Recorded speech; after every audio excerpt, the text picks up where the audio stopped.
When Emeka left for the airport to travel to Europe, the air in Enugu felt still. He promised his young wife, Chinaza, that life would be better.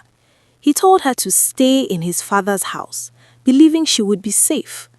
But the moment the car drove away, the house changed.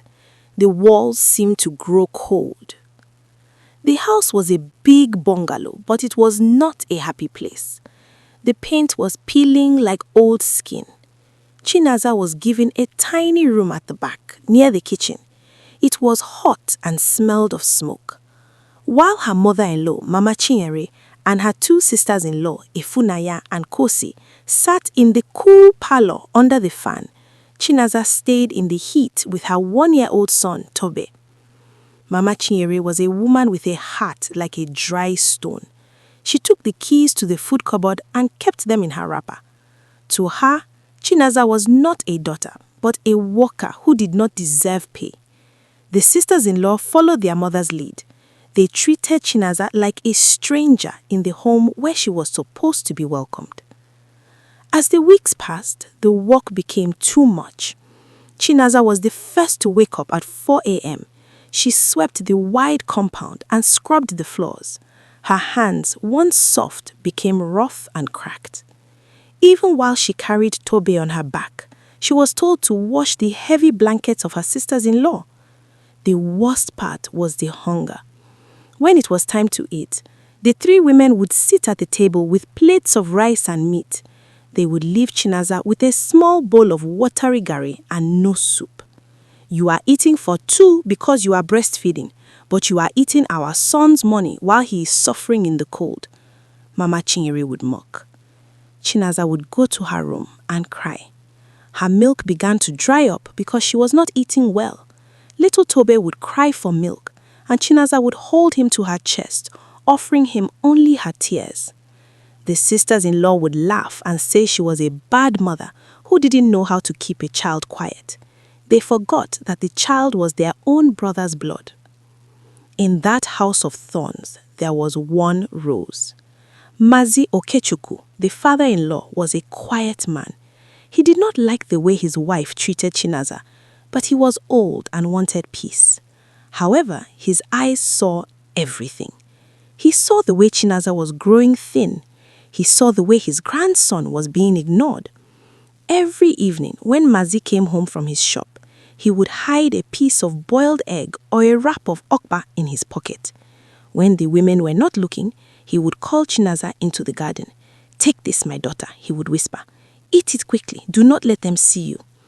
Those small bites of food and his kind words were the only things that kept Chinaza going. Mazi would sit with Tobe and play with him. He was the only one who treated Tobe like a grandson. For a few minutes every day, Chinaza felt like a human being again.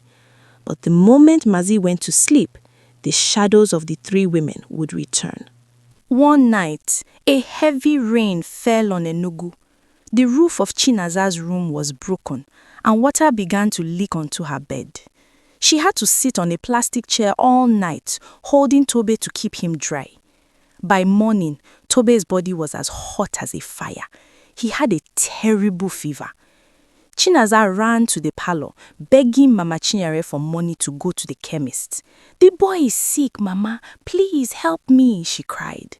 But Mama Chinyere did not even look up from her television. "It is just a small cough. Don't be a lazy woman. Go and wash the clothes in the bucket." Ifunanya and Kosi just looked at their phones and hissed. They did not care if the baby lived or died. Chinaza looked at their cold faces and felt a new kind of strength. It was the strength of a mother who has had enough. She did not beg again. She went to her room, took her few clothes, and tied Tobe to her back. She walked out of that house into the mud and the rain, heading for the hospital. She did not ask for permission. She chose her child over their cruelty. Mazi Okechukwu found out what happened and met Chinaza at the hospital. For the first time, the old man was angry. He called his son Emeka on the phone and shouted so loudly the neighbors heard him.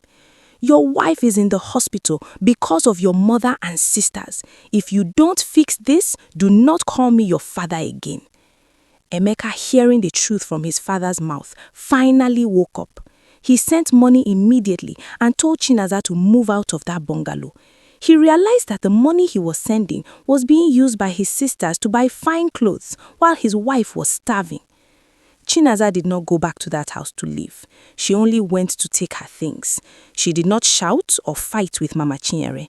She simply walked past them as if they were ghosts. She moved into a small, clean place where the roof did not leak. Now, when Chinaza sits on her own porch in the evenings, she watches Tobe playing. The pain of the past year is like a scar that is fading.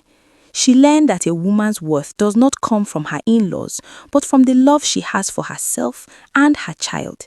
She is no longer a servant. She is a mother who stood her ground.